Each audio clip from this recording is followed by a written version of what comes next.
Assalamu alaikum. I feel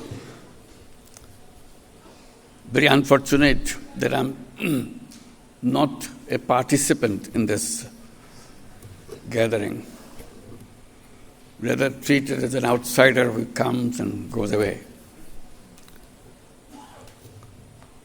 Because I always feel I'm part of the community. That's where my life is spent, and my work was shaped. My ideas were developed. I'll be missing out everything that you'll be talking about, which I'm very interested to hear and learn.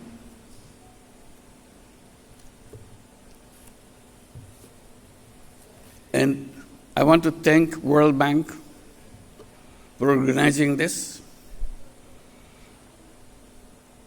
This was our responsibility to organize, but we failed.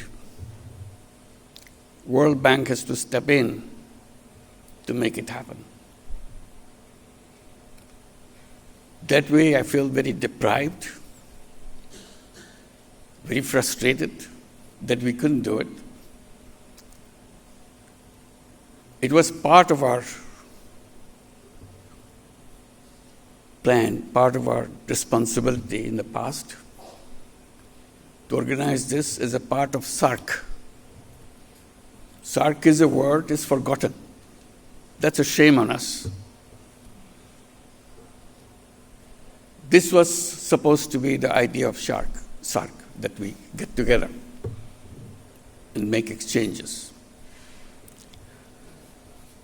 and learn from each other. For some very difficult to understand reason, we have to stop that. And ever since I has taken the responsibility in the government, I'm repeatedly reminding that we must get back to SARC. That's where our family belongs to. And I will not give up repeating that appeal to the governments of the region.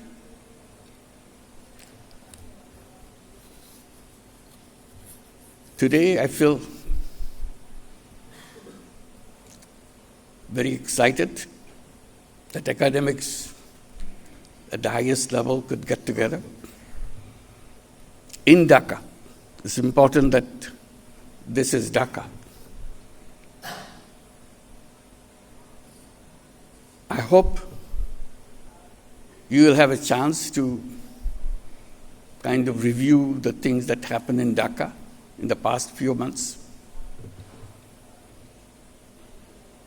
That will clarify what this university education is all about, or education as a whole is all about.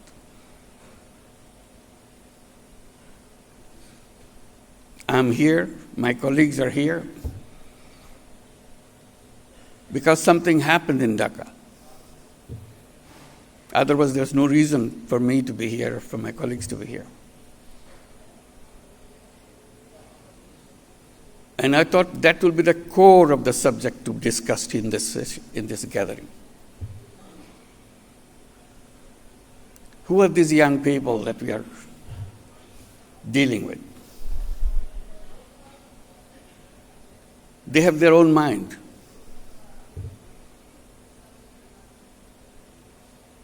They stood up and raised their voice and brought down the ugliest fascist regime you could ever think of, given their lives. It would be a missed opportunity if you don't spend some time on understanding what they did a few months back on this very city. What was their expectation? what was their aspirations, why did they stood up in front of guns and gave their lives, knowingly it will happen. And one school student actually wrote a letter to the mother. Mom, forgive me. Dad, forgive me. I'm going to the street, joining my friends. You tried to stop me with a high school kid. You tried to stop me, but I thought again and again. I'm not a coward.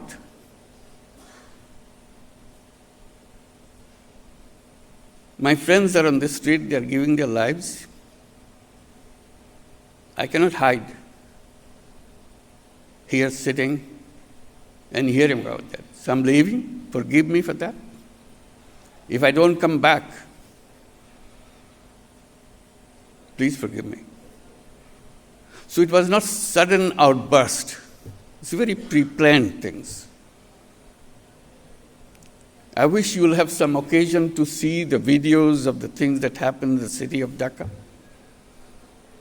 These are not new. It happened in Sri Lanka. It just happened in Nepal. It happened in a big way in Dhaka. So what does education mean? What this university means? What the role of the teachers are all about?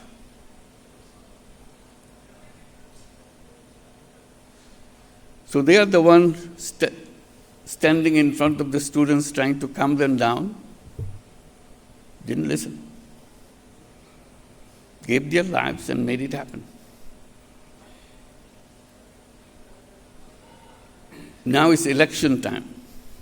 The election is coming up on 12th of February. The uprising tore apart everything. They created their own charter, July Charter, to undo everything that we are stuck up with. So there will be referendum to adopt what the future constitution of Bangladesh should be like. Because they felt the root of all the trouble is the constitution. We can't go along with that institution. We didn't teach them in the classroom all those things. They were not taking courses on that. So where are we in the university? Who are we talking to? Today, they have formed their own political party. And very soon, on the 13th of February, they will be on the ballots. I'm sure some of them will get elected. They were in our classroom the other day. Now they are on the street, and then they are in the political party of their own. And if they get elected, someone may be the education minister. Tell us, the community of educators, what education is all about. What the university education would be like, what it should be. So it's a world of very different kind. So we have to pay attention to what's going on and what is coming up. Old ways of doing things is a self-destructing mechanism. We have to do it quickly, as they have done quickly. July, August, uprising, now January, This was 24, this is 26. That's it. So this is one issue. I hope this will be taken up seriously in this gathering, in this discussion, where we are, what is being missed, how we can run and be in the front rather than falling behind. So that's the challenge of the day. It's not going away. It will show up again and again unless we fix all the things that we pass on in the name of education. I hope you'll have a chance to invite some of those leaders to come and tell us why they moved from the classroom to the street. And what is their expectation? What is missing in the classroom? So there is no mismatch. Education on one side, young people on the other side. That's no good. So this is an appeal. See if you can look through the videos since you missed out the real happening, but only a few months back, right here on the street. And ask yourself, what does it mean to us as a whole region, not just one country? The other issues that I wanted to share, which I have been fondly pursuing as a lone voice, probably, that our education system is wrong. This is a simple point I was making, I keep making. Our education system is job-oriented education. In the back of our mind, that everything we do, we think, if you go through this, if a student goes through this courses, they'll be good enough to take a job. If he or she fails to take a job, we think it's failure on the part of the student, not us.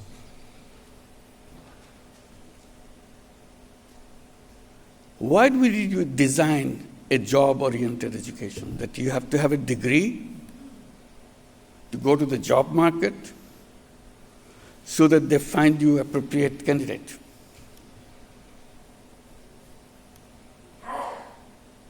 Is this the purpose of education? I'm sure you've gone through many times from a different perspective. How to adapt your syllabus and everything to be appropriate for the market, quote-unquote market. My position always has been, human beings are not born as slaves. Each human being is a free person. Job comes from the tradition of slavery. You slave for somebody. You don't like the job, but you do it because they pay you. That's slavery.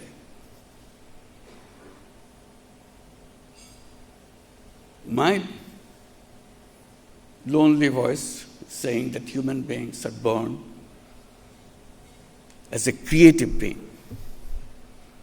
That's why we survived in this planet, as a creative being. From the very day we are born, we are creative. Even as a baby, we are creative. Creativity is essence of human being. Job is the negation of it. It takes away your creativity. You take orders. That's slavery.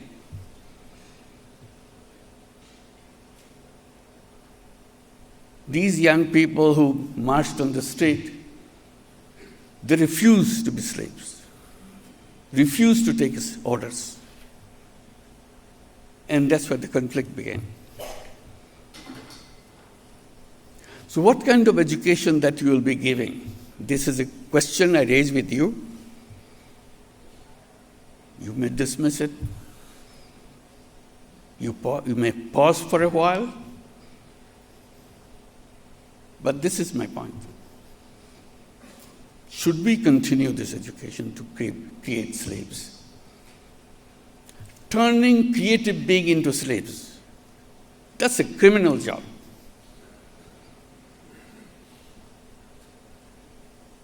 So I translated that creativity into entrepreneurship. Entrepreneur is a creative being. Why can't we teach entrepreneurs rather than job seekers? Tell young people you're not job seekers, you're job creators. You're agents of change. You create things the way you imagine.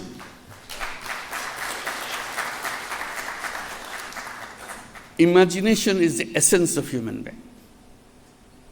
We discredit it. We say, no, not imagination. Be practical. Human beings are not born to be practical. They are born with enormous power of imagination. That's what drives them, makes them fall crazy. That's why they gave lives, imagination. They had nothing on the street. They had an imagination. We want to build a new Bangladesh. That's their slogan. And they were committed to it, didn't give up. Older people telling them, no, you go back to school, get some jobs. Uprising is over. Fascist regime disappeared. Now go back. They said, no, we're not going to go back. We came here for a purpose, not just throwing away a regime. We want to create the country in the imagination that we have.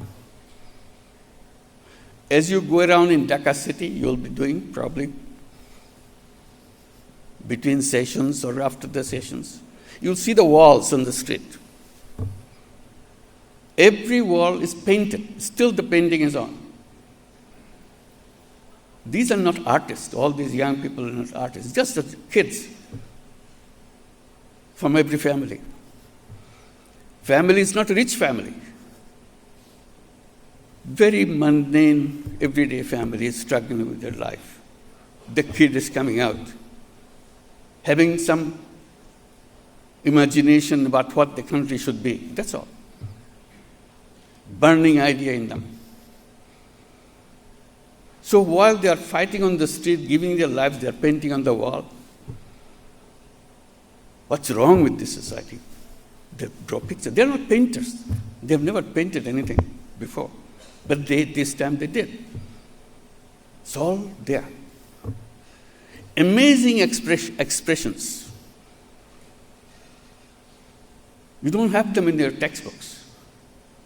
They never learned from any poem or anything. Just figured it out, what this is all about.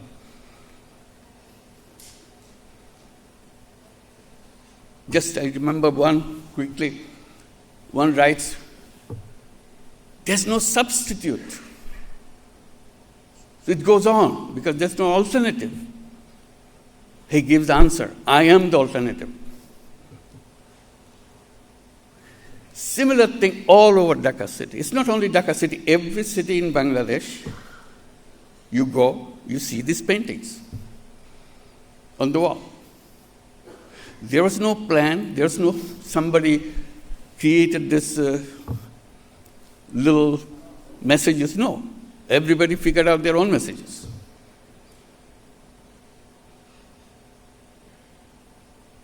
They just go to the little shop on the street, ask for money. Please give me some money. I want to buy some paint and some brush so that I can paint something on the wall. This is where the money came from. There was no planning authority designing who should do what, nothing. That is the inner creativity every single human being. So education right there on the street. But we refuse to learn. We go back to the books. We write, we learn how to write a good application for a job. That's the mismatch. I hope we could debate and discuss what education should be. Students have not raised that issue yet. They're so busy with the political issues. But someday they will raise that issue. What is education? Why are you teaching this? Who needs it? They will define what the education should be. And you should help them. Because we failed. We failed to help them grow up in their imagination. Make them imagine, make them go for it. Because that's what life is all about. Imagine and make it happen. I hope you'll have a chance to go through this from the videos or even inviting some of them. They will feel awkward because big professor sitting in front of students to listen. They may mumble. They're just like any other kid in your classroom. They're scared of their teachers. But because of the uprising, they may have hardened a little bit. I'm not talking about boys. I'm talking about both boys and girls. You listen to those girls who were pushed in the back of the home. Now they are leading the nation. Same girl. Not a different family. Same girl who are taught again and again, don't do this, don't do this. You're not supposed to do this. She's on the street, speaking out her mind. So you're in the right place and see what it means to our region. Our region is a one totality. It's not pieces that doesn't fit into the picture. It is a one whole picture. We work together. We learn from each other. We are a family. Politicians make them forget that. So we have to rediscover ourselves. Thank you. I'm very happy to be with you. Sorry for all this on-the-spot remarks. I hope it will mean something to you. Thank you very much.